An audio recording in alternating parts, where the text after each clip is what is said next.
I got it to work. Did I get it to work? Oh my gosh.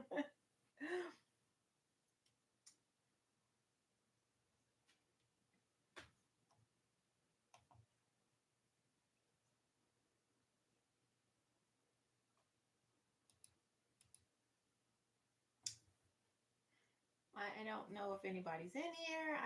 I don't really know. It already took me 30 minutes just to get this far. So everybody bear with me. um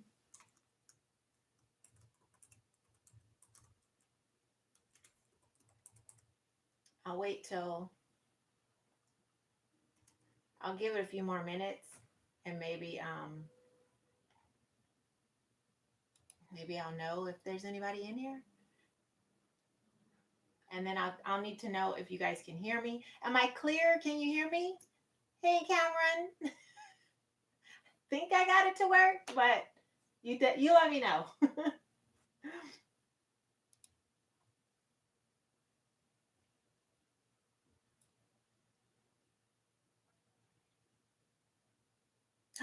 Yay!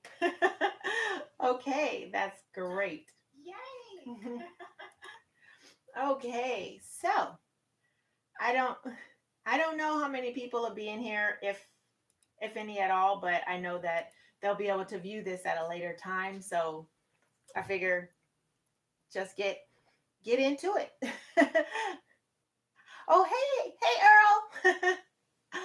Earl. Okay, so I don't know how many of you guys know about the Atlanta child murders. So I'm going to give a little bit of background and tell you guys how that all goes. Um, I'll wait a few more minutes just to see if I have a couple of people more join so that they're not coming in at, in the middle of anything. But I really appreciate you guys. And the Atlanta child murders was so much. Actually, in the last, I don't know, probably 10 years, I have read almost every single book, watched every single movie, listened to all the podcasts, and did all that. So I think in my own world, I'm an expert.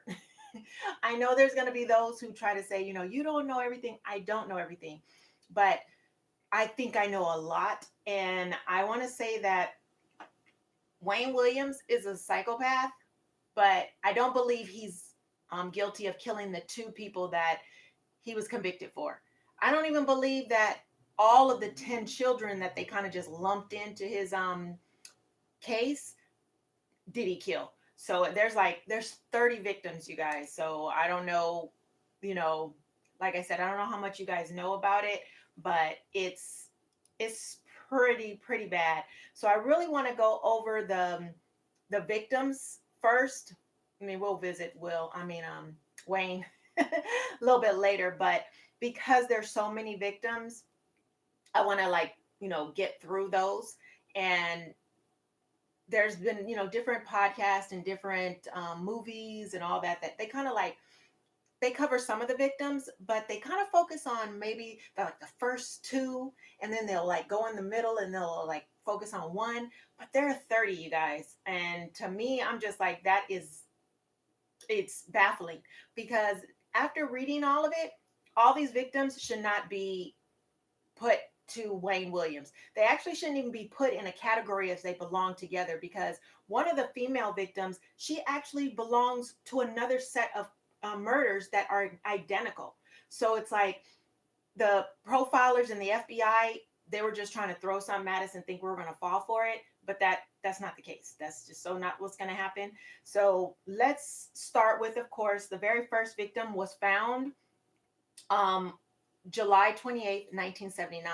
He went missing July 21st, 1979. He was 14 years old, and he was found shot. This is what makes it kind of strange, because he's the only victim that was shot. He was shot in the back, and his body was actually mummified. So they couldn't tell exactly how long he had been wherever he was when he was murdered, but they believe he was moved to the location that they found him at. Then at the same time that they found him, they found another victim, Alfred Evans. He was 13, and he was strangled. He was found on the 28th, 1979. He went missing on the 25th of 1979 of July. And pretty much when they found Edward, it was they walked around and they can smell um like decomposing flesh, and that's when they went and they found his body. He was actually um a what is it, a John Doe for a year. Now, before I get into all the rest of the victims, I want to let you guys know that what's really strange is that a lot of people are like, well, where were the parents? Where were this? There were a lot of kids that were kind of like living on the streets. They were fending for themselves. And yes, they were 13, 14. Some of them, there was a couple that were 10, 9. How this has happened, I don't know. This is all the world and that we live in and that we lived in back then. Um, so these kids were all kind of like hustling and trying to get stuff done and get money. And pedophilia, even though today we all know that it is like the heinous crime. Me personally, I think it's worse than drug dealing. It's worse than a lot of things.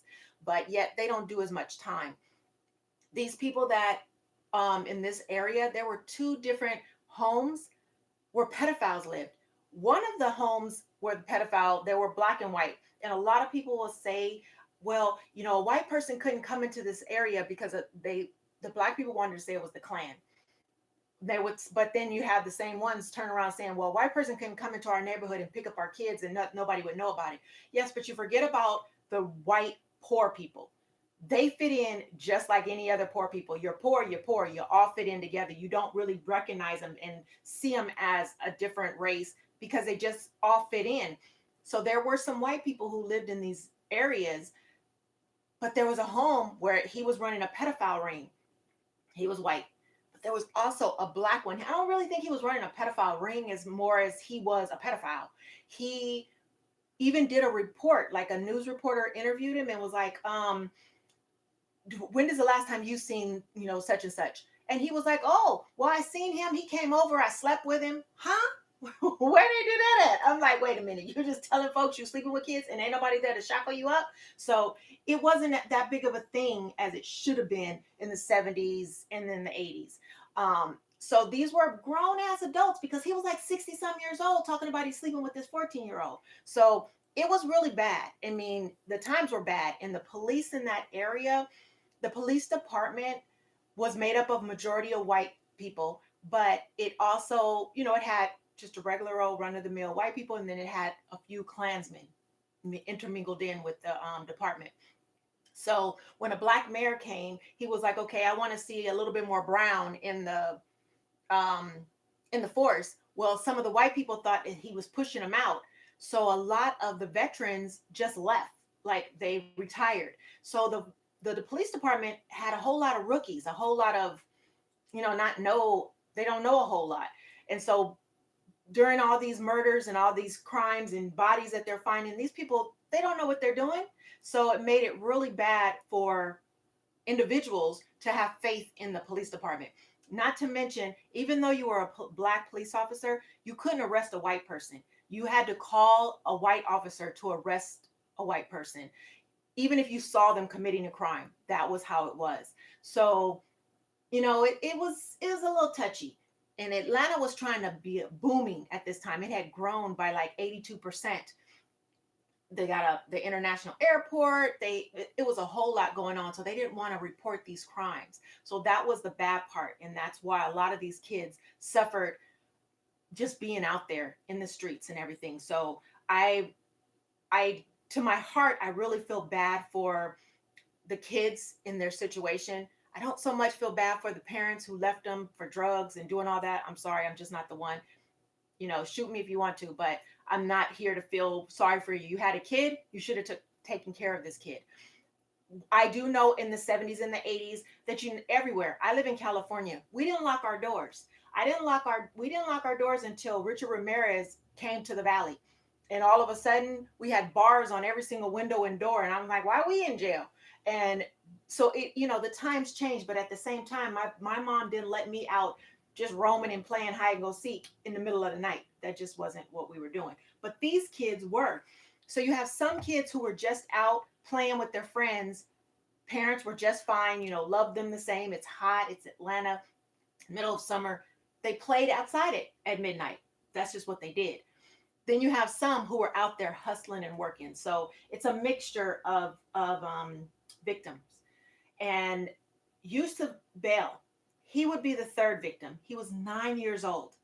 He wasn't out hustling or doing anything of the sort. He was basically running an errand for a neighbor to go pick up some type of tobacco or something. I don't know why the mom thought that was okay, but I'm once again, I wasn't there, so I don't really know. But he did. He never came back. He was found strangled, and this happened in October. He went missing. He went to go to the store October 21st, 1979. His body wasn't found until November 8th, 1979. And he was found in an abandoned school. Now, what's different about him, which to me also doesn't put him in the same group as everybody else, was he was found in an abandoned school, the only one to be found in an abandoned school out of the 30 victims. And his feet were washed. He had the cleanest little feet. Anybody want to tell me why you thought that he just gets shipped in with the rest of these people? I don't know. Some more investigating should have been done on a whole nother type of lead, but they didn't. They just lumped him in with everybody else. But all of these were put as individual crimes at first until the ninth victim. But the fourth victim is Milton Harvey. He was 14. He went missing September 4th, 1979. He was found, and these are in order by when they were found. Just so you guys are like, wait a minute, she went back to she went back to another date. So it was in November 16th, 1979, and it was undetermined. They couldn't tell. He was too decomposed for them to tell how he died. But he went on a bike ride in the evening, late night. He went on a bike ride and never returned. No reason, no rhyme or reason to it. And let's see here. And there's too many victims for me to even remotely try to have the perfect memory for this. Just so so you guys know, I am looking at a spreadsheet that has all of these kids on it, and everything about them, and so on and so forth. And let's see here. We're gonna go now. This is a female. This is a 12-year-old Angel Lanier is her name. She went missing March 4th. Oh, it's almost, yeah, today's March 4th. March 4th, 1980. She was found March 10th, 1980. She was ligature strangulation, which means that some type of something else was used to strangle her. And she was found tied to a tree with someone else's panties in her mouth, stuffed all the way down her throat. And she is the second of three girls found this way. So she in no way should have made this group of people. And just so you know, this group was given, it's in the FBI files. All of my information comes from podcasts, movies, books, as well as the Freedom Act files released by the FBI. They have them online. If they've been requested so many times, they just post them so that you stop asking, and so they have to stop doing it. Or any of my other cases, I fill out all the paperwork for a FOIA, and then they send them to you. You got to wait it out and all that type of stuff. But these were actually posted because so many people have requested them. And there's 24 documents, and each document can have 20, 40, 50, 100 pages in it. So there's a lot of reading. And they put this list together of all of these 30 killings they put together. And then they start separating them out later when Williams went to trial. But Angel should not have been in this list at all whatsoever. My thoughts on it. So I do not think Wayne Williams had anything to do with this. I do not think Wayne Williams had anything to do with the first two. Yusuf Bell, I'm still leaning towards Williams. And the sixth victim is Eric Middlebrook. He was 14 years old. He was killed by blunt force. He went missing May 18th, 1980. and was found the very next day, the 19th. Now, he had a little bit of background. He had witnessed a robbery and he took the stand, and but he wasn't finished with his testimony. And a lot of people thought he may have been a victim because even though he died from blunt force, he had stab wounds on him. So I don't think that he is a part of this either, just because he had a lot going on with him in the company he kept, and they believe, even though they didn't put it in down as he belongs, this is what this murder is, everybody in the town and different other officers were saying he his background and what he was doing, and the fact that he was testifying against some people that were still out roaming the streets, they believe that that's what um why he died, why he met his fate. Then we have Aaron Winch, is how I believe you say his name. I could be wrong. It's Wyche. He was 10 years old. He went missing June 23rd, 1980, and he was found the very next day, the 24th.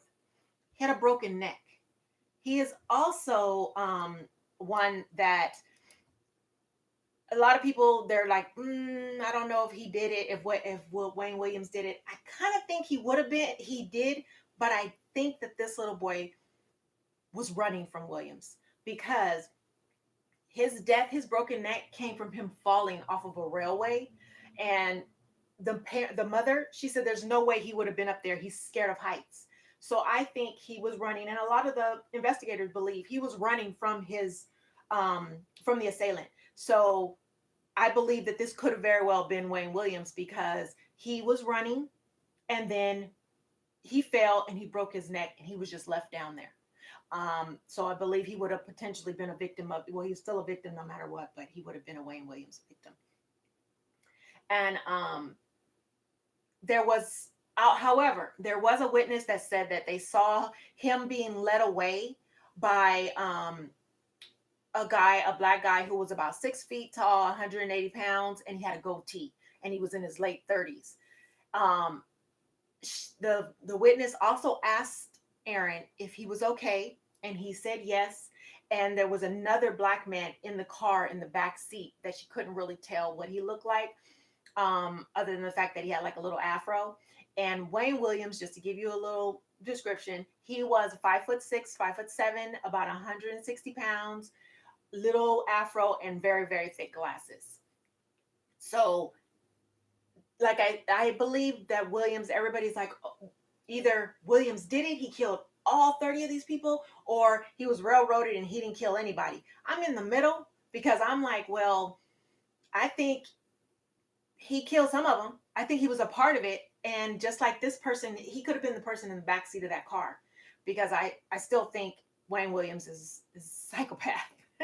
So that's for Aaron. Now we have Anthony Carter. He was 9 years old. On July 6, 1980, he went missing. He was found the very next day, and he was stabbed. He was found in a warehouse, in a dumpster behind the warehouse, and workers found him. The medical examiner claimed he was killed elsewhere and then moved. So, this one here had the background of this is that his mother killed him. His mother took a polygraph and failed. His mother didn't report him missing, and there was obviously a whole bunch of going around about her, but they didn't have any evidence to point to her, but it was stated that they believed that it was the mother who killed him. Clifford Jones. Now, Clifford Jones, he is your ninth victim. Now, he is very special because I believe remember when I told you guys that they had little pedophile rings and little pedophiles? There was a laundromat that a lot of the people in the area used, and the manager, he lived attached to it. Well, he was a pedophile. Everybody in the hood knew it. The kids knew it. Most of the people stayed away from him, but his brother claims that he knows that this pedophile did this to him. Pedophile's name is James Brooks. James Brooks. Um, that he did it. This particular boy, he's 12 years old. He went missing August 20th, 1980. He was found strangled on the 21st. 5 witnesses came forward for him. Not one, not two, not three. 5. The police didn't listen to none of them. The most credible who witnessed it, who's like 3 of the boys saw through like a little grate. They were like watching and they were like, said that, he raped him. And they didn't see him, like him kill him, but he saw him rape him and then saw another guy carrying something wrapped up like a body in plastic and dump it by a trash can. That's what 3 witnesses said. Another witness stated that they saw a guy in a hooded thing carry him to the dumpster and then go back. And I believe the fourth witness, they're not really saying who the fourth witness is in all of the documents that I read. They're just pretty much saying what they said. I think that witness was inside the laundromat and knows and is actually friends with the manager, because he said that he mentioned another person that took part in this murder. And so it's, to me, it's like, okay, he might have been one of the ones who took part in it. Well, took part in the rape, didn't want to take part in the murder, and then he got murdered, and now he's stepping back. Then the 5th witness is actually the victim's brother, and he witnessed. Well, they say it was his brother, and then they said it wasn't his brother, because I know that one of his other brothers did an interview. So, but they claim that he was retarded. Well, when there was another interview and the mother was like, no, he wasn't retarded. And a lot of people said he wasn't retarded. He was just a little slow. Me personally, even if he was retarded, full-fledged, without a doubt, no ifs, ands, buts about it, but can talk to you and hold a complete sentence and telling you what they saw, that doesn't have anything to do with their learning abilities. This is what they saw. This is like a software that sees stuff, and it's giving you the information that you're viewing it.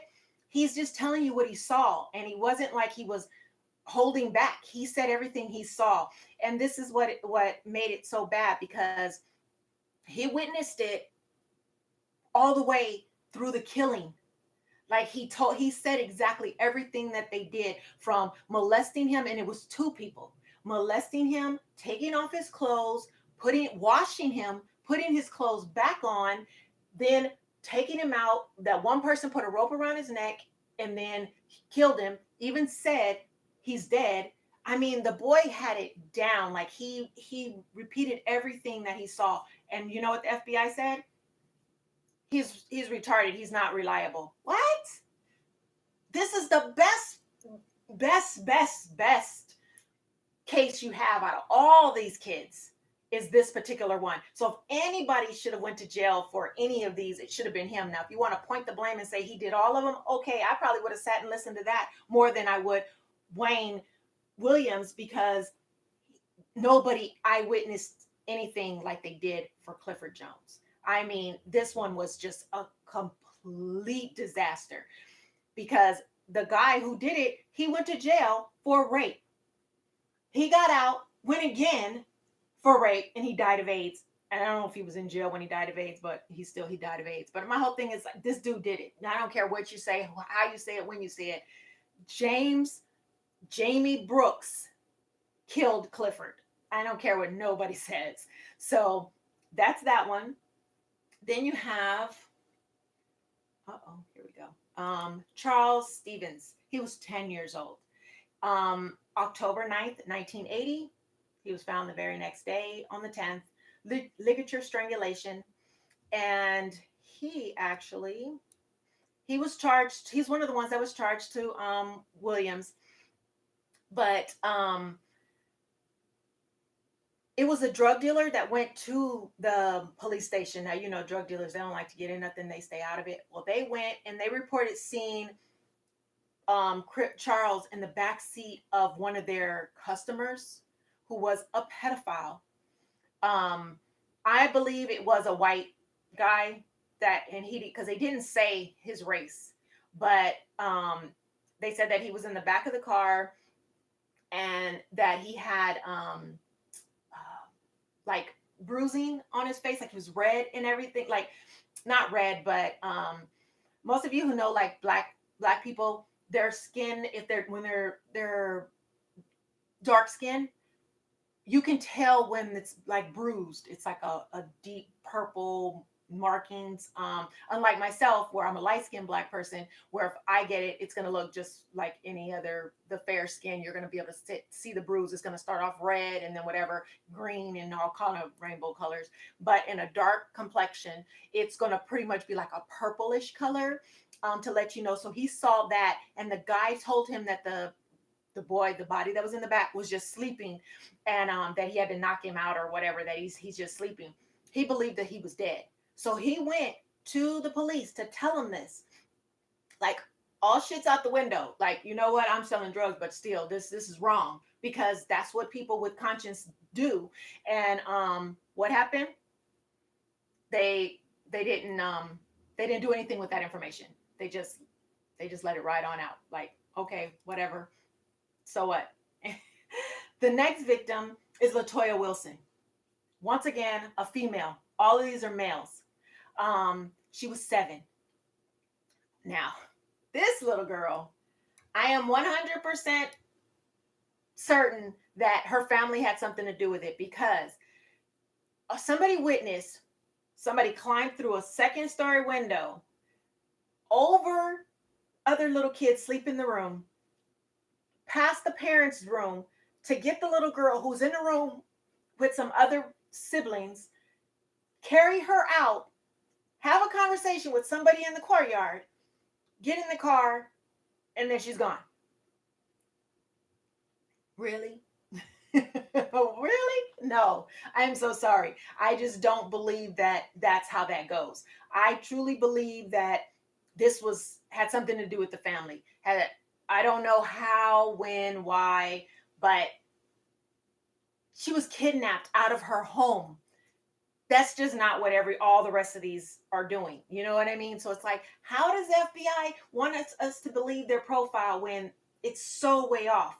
With you have 2 girls in the mix of all these other kids, and they're the manner that they're found and everything is insane. The only thing that they're trying to say that is the same is how they died. Well, you got somebody that was shot, you put on this. Somebody who fell from a broken neck, you put into this. But she was asphyxiated, don't know how. So I just believe that she is not a part of this situation here. We have Aaron Jackson. Now, Aaron Jackson, he was, let me see here. Here we go. I have, oh no, what did I do with Aaron? Oh yeah. Aaron Jackson, they didn't have much information on him. It was like all they all they did was they found him and he was asphyxiated. There was like nothing. Like there was very little information about him. So they attributed it to Wayne Williams. That's all I have. I have nothing else. And the same with Patrick Rogers, except for Patrick Rogers. Well, Aaron Jackson was 9 years old. November 1st, he went missing. He was found the very next day. No information on him whatsoever. Patrick Rogers, he was 16. He went missing on November 10th, was found in December, on December 7th. He told, let me see, his friend said that he was going to go record a record. Now, this is where let me tell you about Wayne. Wayne was a self-proclaimed talent scout. He was trying to be the next Barry Gordy. He was trying to find the next Jackson 5 or whatever. So he was recording kids, you know, whatever their music, if they were a group or they were single soloist or whatever. So that's what he was doing. And he was pretty much around the age range of 7 to 18 in all the poor neighborhoods. Everywhere he had like a little flyer everywhere. And to me, I'm just like, okay, he wasn't on anybody's radar. He still isn't on anybody's radar yet. And we're at the 13th victim. So at this point, I was just like, I don't know. Did he do it? I don't know. So basically, same with Aaron Jackson. He just came up missing. But he died from blunt force. So he was beat. His, his brother came forward and claimed that, when he was 7, Wayne Williams tried to abduct him. He came forward later, like I want to say like maybe 10 years ago. And that's the story he's telling. So he wholeheartedly believes that Wayne Williams killed his brother because Wayne Williams tried to kidnap him. The next victim is Christopher Richardson. He was 12. He went missing in June, and he was found in January 9th, 1981. His manner of death was undetermined, and there's no information as far as what happened to him or how it happened. All they know is that they put him in the bunch with Wayne Williams. He belonged to him because he was found in a body of water, near a body of water. And just so you know, a lot of the victims were found on dry land or in dumpsters. But after the FBI released that they found some fibers, then they claim everybody started being found in water. Okay, but if you found, some of them were found with their clothes on, some were found with their clothes off. They were all found different ways, but the last few victims were all found in or near a body of water, like if they were in the water and washed up, or they were in the water and they got pulled out of the water. So therefore, he was found in a body of water, so they attributed him to Wayne Williams, 30. Then you have Earl Lee Terrell. He was 11 years old. He went missing in July, and he was found January 9th, 1981, the same day as Christopher. Earl's aunt, she received a phone call, and they believe the phone call was by a white person because we all know when we take hey Curdy, when we take a phone call and we know the race that's on the other line for the most part. I mean, I could tell most black people on the other line, even when we do our very educated voice and no accent or any of that, you can kind of tell the race. So the aunt believed that this was a white guy with a real deep southern drawl. And he said, I have Earl. Don't call the police. And shortly after, like, they hung up and then they called back. Now, mind you, the mom didn't have a phone, so they were calling the aunt's house. This is why the aunt had taken the phone call. They called back and then said, Earl is in Alabama. Give me $200 if you want him back. Now, I didn't look up how much $200 was back in the 80s, but I'm almost positive it's not that much. But, maybe it is. Maybe it's $2,000. I don't know. But they were like, and this is where the FBI got involved. Now, mind you, all of the rest of them, they have, all of all of the other PDs, because they weren't all found in the same jurisdiction. They were all over the place. So the FBI came in when, of course, it's an abduction. And the other ones, they're abductions, but then they found them shortly thereafter. So the FBI cannot get involved. They're involved now because they have a phone call and they can be involved. Well, they come and then they're the ones who start all this list of putting the kids in one little bunch. And they did that by with this victim stating, he's kidnapped now. We can be a part of this, even though George Bush was the vice president of Reagan at the time, and he was supposed to head a task force and get everybody to get stuff going. But the FBI could not. Doesn't matter president or not. You can't just bring the federal government in on something when it doesn't have anything to do with them. So this was their way in. And they found him, of course. They came in the 80s because, nobody was found, but you got a phone call. So now they're a part of it. So on July 30th, 1980 is when the FBI became a part of this, and that's when they started putting all these little lists together. So then you have Terry Pugh. He's 15.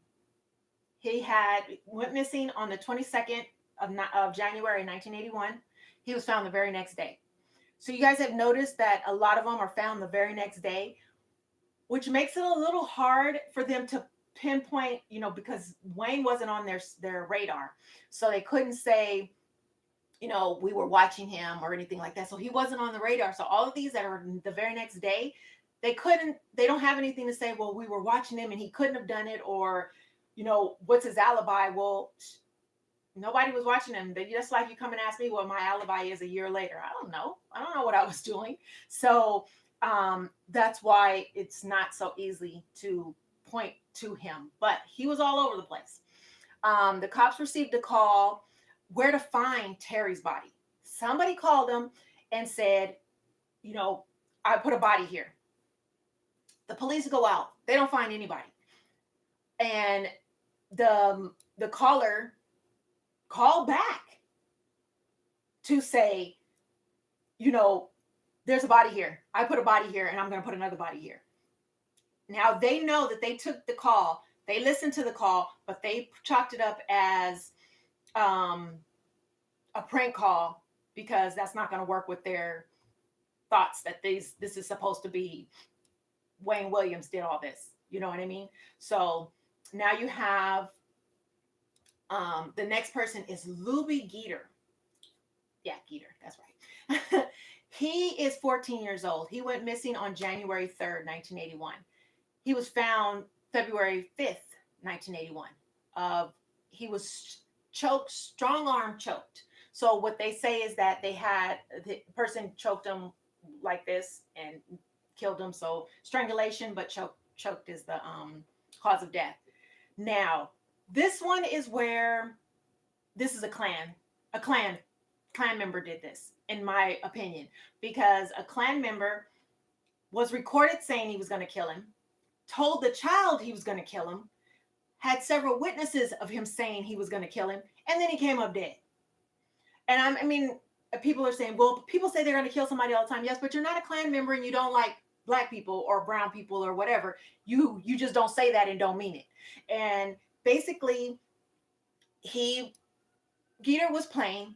His little go-kart hit, his name is Chris Sanders, hit his car.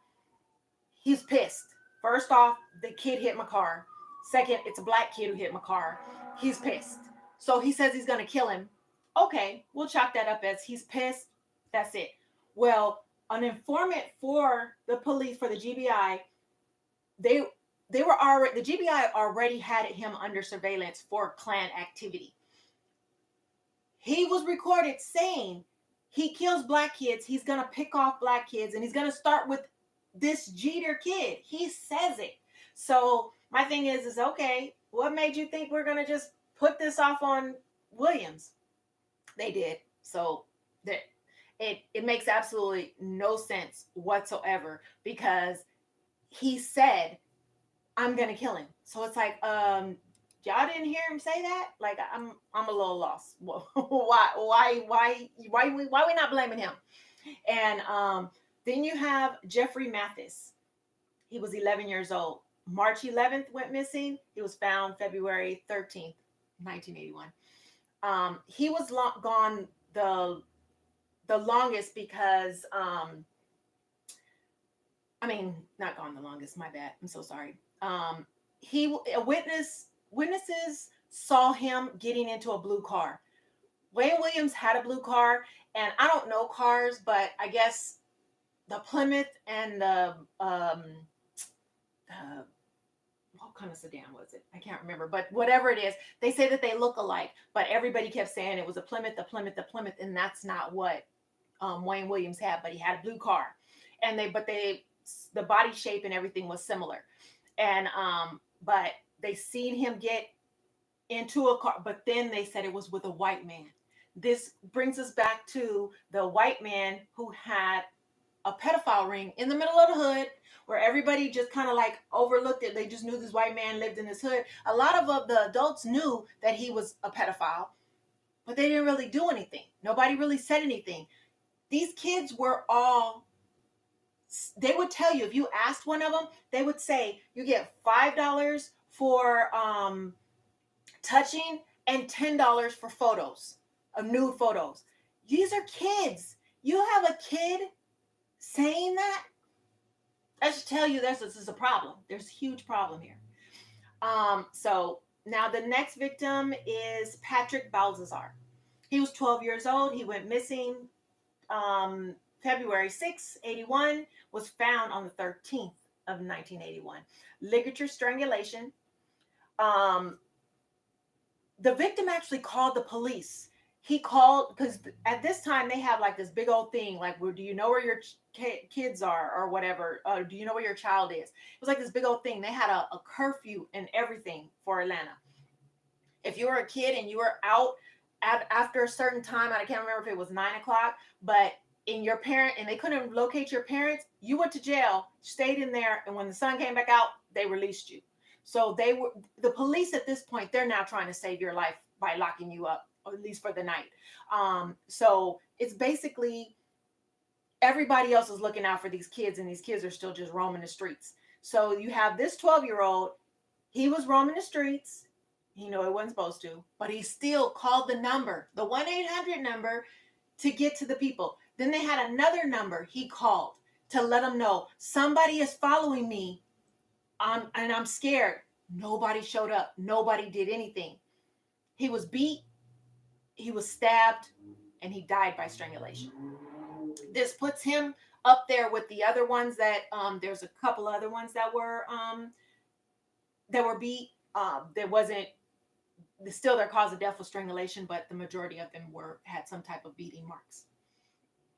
Then you have Curtis Walker. He was 13. February 19th, 1981. He was found March 6th, 1981.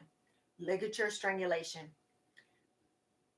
The pastor in the neighborhood got a phone call stating, I'm the killer, I killed him. It was really strange. Everything about this whole, the pastor, the call, and all of that was really, really, really, really strange. And he was still made the bunch of to be in the group of 30 that they said were a part of the Wayne Williams, but at the end there were only 10. He didn't make the 10, but he made the 30. But some other people say that he actually just ran away, and he probably did meet a horrible fate, but they don't really know if it had anything to do with everyone else, but they do believe it had to do with pedophilia. And then you have Timothy Hill. He was 13. He went missing March 20th, and he was found March 30th, 1981. It was asphyxiation is his cause of death. He was paid to have sex with a 61-year-old homosexual. He basically, he was always there. Everybody knew. He had several friends from Curtis to a few of the other victims that I've named and that I'm going to name. He was just a street kid. He didn't really nobody reported him missing. It was a terrible situation for him, but he lived in and out of the pedophile's home. So that, like I said, I was at the beginning, this lets me know that these aren't all Wayne Williams. You got the pedophiles who got mad because now all of a sudden he's going to go to the police because the police might listen now where they weren't listening a year ago because they didn't know what the hell to do with pedophiles. I don't know why they weren't listening, but they weren't. But now they're listening. We can't have him going to the police blaming us because then they're probably going to blame us for the rest of these kids. You know what I mean? So to me, I think that when this case got brought to light and everybody was witnessing it and hearing about it and seeing it, they were like, okay, what's the deal here? Well, what are we doing? And so now they started saying, oh, we can't, we're going to, and then you have the white pedophiles that it's like, it's probably like, oh no, this is a terrible situation because just because they're pedophiles don't mean that they don't like black people, because they actually got raided. Supposedly they only had pictures. They had hundreds of pictures of white kids. So they said, oh, well, they didn't have any part of it. But there were several officers of all colors that said there were a multitude of pictures of black kids as well. But somebody hid the fact because they didn't want a race riot. And that's the other reason why they didn't want to talk to Chris Sanders for the Geter murder, because they didn't want a race riot. All they kept saying was it didn't want a race riot. And what's horrible is that they had the task force. Then they had a secret task force that had just a few members in it. And those members saw all of the tapes. And in the FBI files that I was reading, they actually, once it came out about the wiretaps came out about him, he said, I'm going to go out and kill me another kid, another black kid, and well, he said another nigger and all of that. So he's saying all this on video, on the wiretap. They decided, we're going to close this. We're going to now seal these records. We're going to close it. We're done, because they should have arrested him. They know that they should have, but they did not want a race riot on their hands. So whatever they could possibly do to not make, and it doesn't even matter. I'm not saying that all these kids belong to them, but the ones that do, you should have given them time for the ones that belong to them. So that's where it's like so aggravating, because these killings could have been sent to their rightful owners, and we would, all of us wouldn't be so mesmerized, or we wouldn't be feel like we're so involved because you decided that 30 kids were killed by one guy. Let me see this monster. I need to see this. You know what I mean? That's pretty much what they did. So moving on, we have Eddie Duncan. Eddie Duncan is 21 years old. So FBI, all of you, we're all true crime buffs here. They always say they don't go outside their race, or if they do, that's what they already started off like. They just all do women. They don't care what nationality they are, or they do only black women, or they only do white women, or they don't, you know what I mean?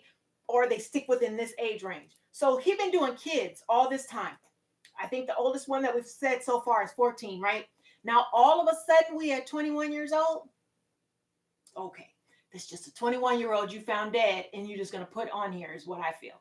So he came up missing the same day as Timothy, on the 20th of March. He was found on the 31st of asphyxiation.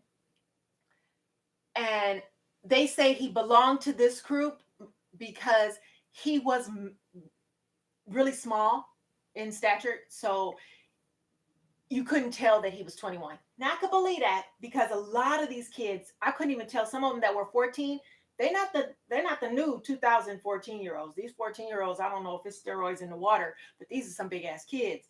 But back then, they were tiny. So I can go with that. He didn't know that this person was 21 years old because he was tiny. And then they said that he had several physical and intellectual handicaps, meaning he was probably mildly retarded, even though family members came forward and said he wasn't retarded, wasn't nothing wrong with him. So I don't know. He wasn't a part of the 10 that they finally gave to Williams, but he was a part of the original 30. And then you have Larry Rogers, 20 years old. He was a part of the 10 and a part of the 30. Went missing on the 30th of March, was found on April 9th of 1981, of strangulation and of chokehold. I don't know how, I'm not a medical examiner. You guys know we all don't know what people be saying nowadays, what the medical doctors know, but supposedly he was choked, with a forearm. And he was also said to be mentally retarded. And he had been around Williams. Williams actually hid his brother from the police. His brother got into a fight and Williams was there. Williams hid him. And later on, when Larry came up missing, they found Larry in the apartment building area that they hid him, that they hid the brother. And the mother knew about this because he had been to the mother's house. The mother knows Williams, knows that he's around them. And he just, Williams implanted himself in that. So I believe that Williams did do this murder because he knew the family, he was around them, and then all of a sudden I don't know them, I don't know him, I never met him before. Why you gotta lie? Why you lying? Why you lying? If you know him, you know him. I mean, it's the hood. And most people in the hood know each other. So you could just say I've seen him. But in this case, he actually knew him. Knew him. You know what I mean? It's not like a passing by. So I think that this particular charge is warranted. Then you have John Porter, 28. Now, I don't care how many burgers you didn't eat. There's no way I'm going to think a 28-year-old is a 13, 14, 15-year-old. I don't know how that's even possible. I've seen pictures of him and there's no way. There's just no way. He went missing on April 10th. He was found on April 12th. He was stabbed to death. He was an ex-con, and I'm not trying to say that, he deserved whatever he got, so don't come for me. But he was an ex-con. He was an ex-con who was a pedophile. He had, see what pedophiles keep coming into play, y'all. And so he was fondling a 2-year-old. But then they tried to say he was mentally unstable. All this, everything about him. But he was actually supposedly joined with the case for Williams because the fibers matched. And there was a blood stain inside Williams' car. And back then they could only do blood, typing. So the type of blood that was in the car didn't match Williams, his mom, or his dad. But that type matched John Porter. So they pulled John Porter out of some other file somewhere else and added him to this because he wasn't in the original list of folks. But that's how John got in there. Then you have Joseph Jojo Bell. Jojo Bell actually was really good friends with Timothy Hill. Timothy Hill and Jojo were at the same pedophile's house, the 61-year-old man. There were people that were arguing, but Jojo came to the house, then he left the house, came back to the house, and said that somebody was chasing him, and he was scared, but then he still left, and then when he left, he was never seen again. And he went missing on March 2nd, 1981. He was found on the 19th of asphyxiation. And Jojo Bell had auditioned for Wayne Williams several times and had been seen in and out of the studio that he rented. Then you have Michael McIntosh. Oh, and Jojo Bell was 15. So now we jump right back into the adults with Michael McIntosh. He was 23 years old. They don't really know when he came up missing. It's in between March 25th and April 1st, but he was found on April 20th, 1981, of asphyxiation. He was also an ex-con, and he was a known homosexual. Now, Williams will say he's not a homosexual. He will jump up in the middle of his little interrogation where they didn't ask him nothing about his sexual preference. They said, we're asking him other questions. He just blurts out, I'm not a homosexual. Dude, ain't nobody asked you that. So it sounds like you're guilty of something. But several times he will say he's not a homosexual. Other witnesses will say he was seen holding hands with a man. He's been seen with a man. But so this particular victim, he made it to the 30, but he didn't make it to the 10. He is, and I think he only made it because he was a homosexual and they didn't have nowhere else to put him because that's all that they had on him. They didn't have anything else. And I'm just like, he was 23 years old. And I couldn't find any good pictures of him. Like it was all grainy and all that. So I don't really know if he looked young or his size, and it was just like of his head. So I don't really know if he fit the little tiny human,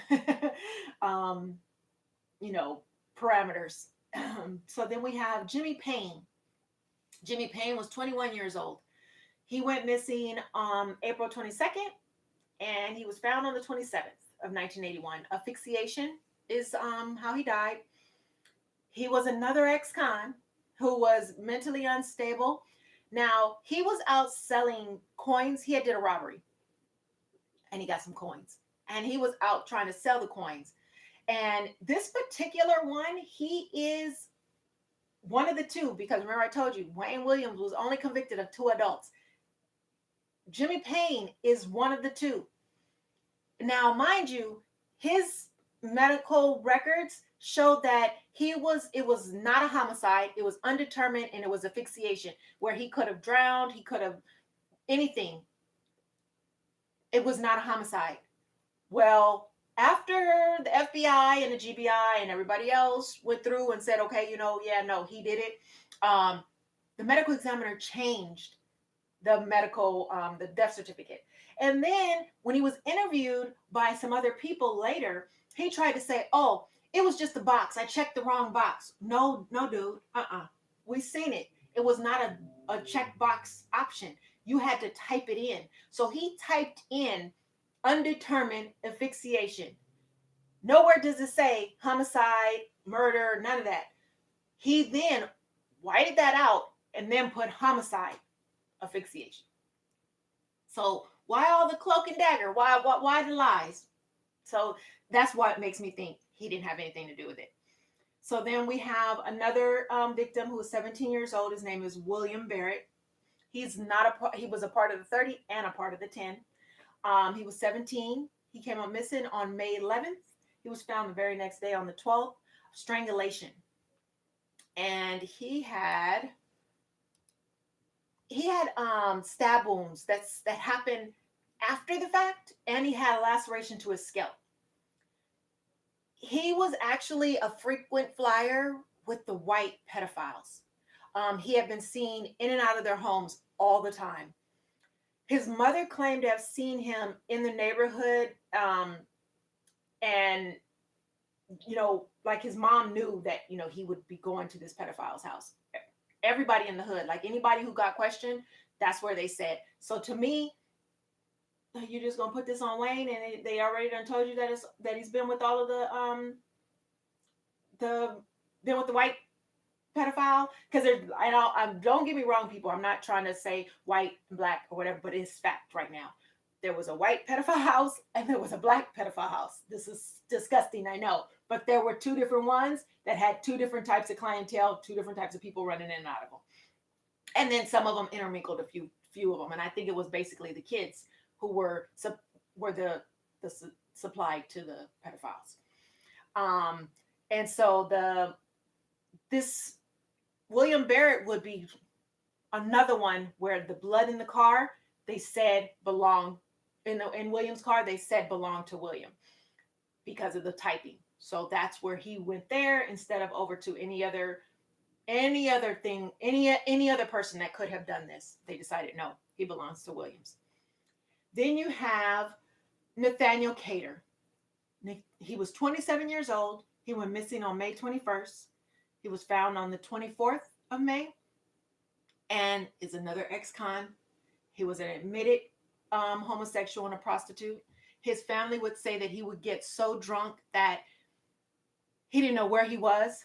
Now, you had one medical examiner that said he believes he died of a heart attack or some type of heart failure.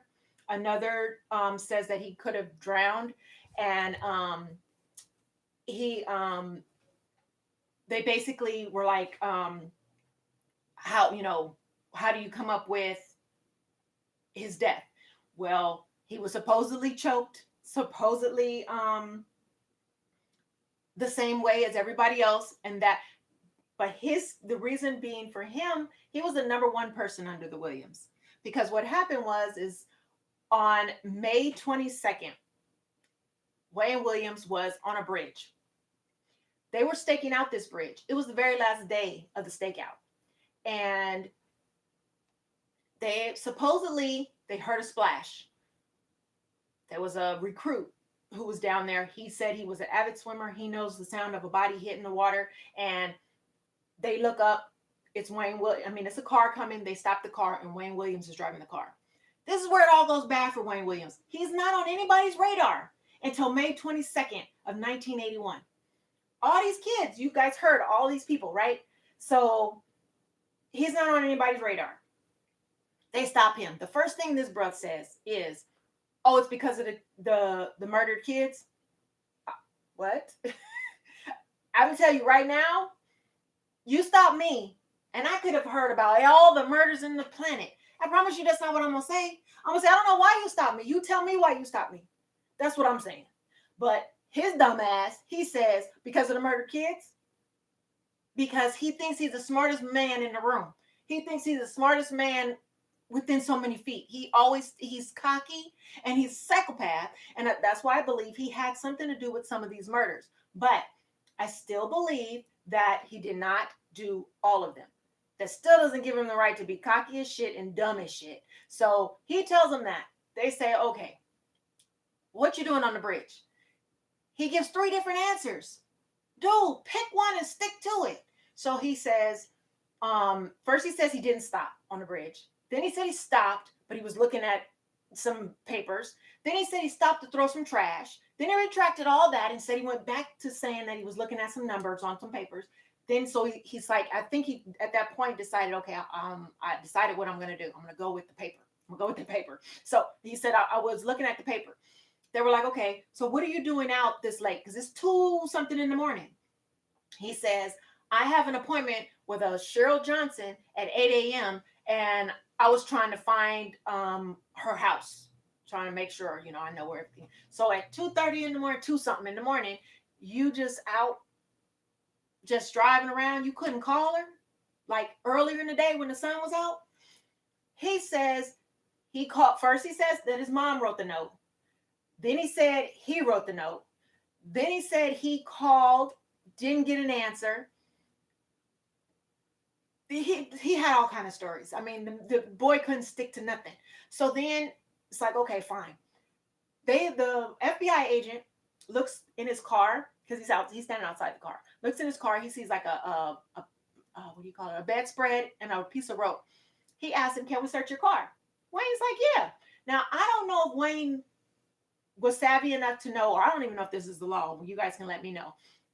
If you know that the car is not yours, it's not registered to you, and you say you can search it, is anything that they find they can hold against you if you say that the car belongs to my dad and my dad didn't give you rights to search the car, so none of it you can. I don't know. I don't know if that's a thing, but he told him yes. So in my mind, I'm thinking, okay, either he didn't kill that man, and he don't got nothing back there that's going to be incriminating. So yeah, he's going to let you search, or he thinks it's going to get thrown out, so it doesn't matter. I don't know, but it doesn't matter because the little recruit, he wrote down everything, but his ass didn't collect shit.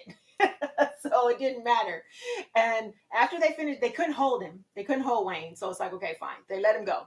So they staking out all the little river entrance and exits or everything, trying to find this body that shows up 2 days later. 2 days later, the body of Nathaniel Cater is what they find. Now, like I said, you had different examiners that say he did, he could have drowned of this, he could have drowned of that. His family saying that, he was a very slight man. You have some reports that say he's 6 foot something. He not. He was 5'11". He was like 140 some pounds. So Wayne Williams was 5'7", 160. Could he do it? Adrenaline? Yeah, it's a possibility. Do I think he did it? No, I don't know. To be perfectly honest with you, I don't believe he did Jimmy Payne. I don't believe he did, the other adults, like Michael McIntosh. But Nathaniel, I don't know. I really don't know, because he was seen holding hands with him. He was seen at another club with him. He was seen with him, and he would know that he's an alcoholic, that I can get him to do whatever and walk him in. He could have been alive on that bridge, and he pushed him over and he died in the water, because one of the examiners said it could have been from drowning. Even though the other one said he didn't have any fluid in his lungs, another one said he didn't have enough slides to tell that. Everything was botched. I mean, one of the crime scenes they walked through, so it was just like they weren't doing their job very well. So all of this stuff that they have then in 1981 would so not float in a court today. Just like the fiber I just find it very hard to believe that in 1981 they had the capabilities of finding this fiber after it's been in decomposing flesh, in the water, in everywhere, in the elements, and then you can match it perfectly to say it's like 7,000 out of billions. I'm sorry, I just find it very hard to believe that in 1981 you had these capabilities. So I honestly think that some of these kids were not murdered by Wayne Williams, but I do believe some of them were. Because, like I said, I believe he was in on or part of the, I personally think the white pedophile ring, not the black one. The reason why I say that is because Wayne Williams was her telling someone that he needed to the world needed to get rid of the poor black trash. So it's like, huh? You do know you black, right? Just check. Just checking. So it's he wasn't for his people, and he damn sure I mean, Hugh Gay is all gay, but he don't want to be. He's got a problem with everything. So I just believe that this psychopath living at home with his mama could not kill all of these people, but I do believe he killed some. I do believe he should be in jail, but the ones that he got convicted of, I do.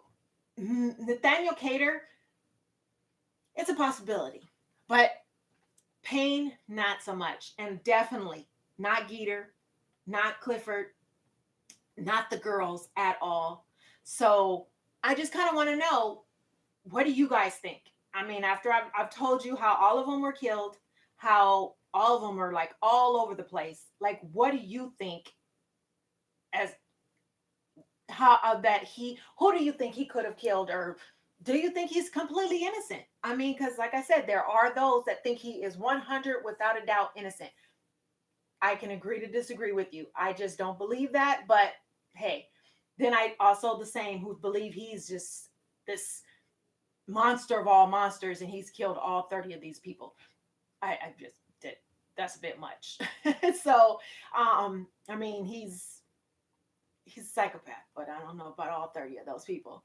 So I do want to know what you guys think. I did this live because I wasn't sure how much I was going to be able to tell you. I had so much more written for Williams to tell you about him and all that good stuff. But you know what?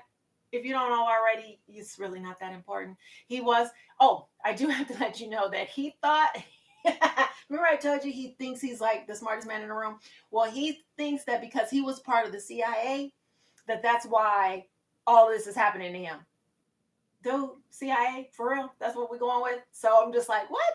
But that's one of the stories that he told, that he was a part of the CIA when he was in his final year of college. I don't know one story says his final year of college, another story says his first year of college. So I don't know, but he was in college and they approached him, and then he went to Africa and saw the slaughtering of all these people, but he can't tell us why. And I'm sure the FBI will know if you left the country. You ain't never left the country, but then the CIA is not supposed to know that they leave the country. So I don't know, but I just don't believe it. I'm not. What you guys think? I know this is a lie, but I do believe you guys can still leave comments and do whatever you need to. But thank you so much for hanging out and listening to all this jibber jabber. I really appreciate you guys, and till the next video.